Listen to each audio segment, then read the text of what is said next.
Pemirsa, pemerintah Aceh menyambut baik berdirinya pesantren peradaban Islam yang dibangun Yayasan As-Sumatrani. Selain menjadi sarana pendidikan ilmu pengetahuan Islam dan umum, pesantren ini mendukung pemerintah dalam rangka memberantas penyalahgunaan narkotika di Aceh.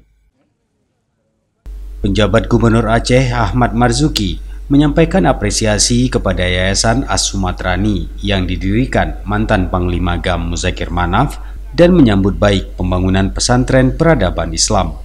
Hal tersebut disampaikan penjabat gubernur dalam sambutan tertulis yang dibacakan pelaksana tugas Kepala Dinas Pendidikan Daerah Aceh Mus Mulyadi pada kegiatan peletakan batu pertama pembangunan pondok pesantren peradaban Islam di Kampung Mbak Sukun, kawasan perbukitan Waduk Kedeling, Kecamatan Kuta Codgli, Kabupaten Aceh Besar, Ahad 5 November 2023.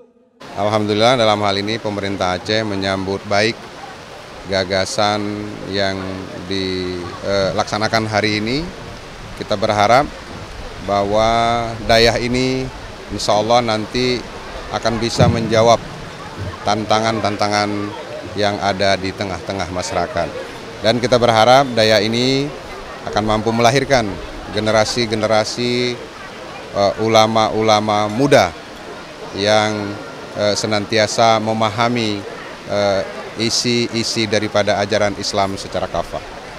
Ketua Panitia Kegiatan Peletakan Batu Pertama Pembangunan Pondok Pesantren Peradaban Islam Yayasan As-Sumatrani Hasballah yang juga Ketua DPW Partai Aceh PA Aceh Besar, pesantren ini nantinya akan diperuntukkan bagi anak-anak Aceh, termasuk anak yatim dan korban konflik.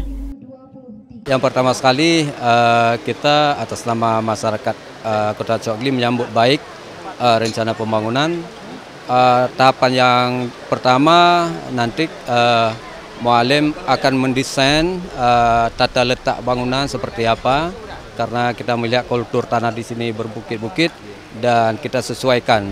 Yang namun pastinya setelah adanya DED akan dibangun dan pembangunan ini akan dilakukan oleh donatur-donatur yang siap untuk pembangunan, terutama sekali madrasah-madrasah yang Islami lah, mulai dari SLTA, SMP, SLTA sampai perguruan tinggi.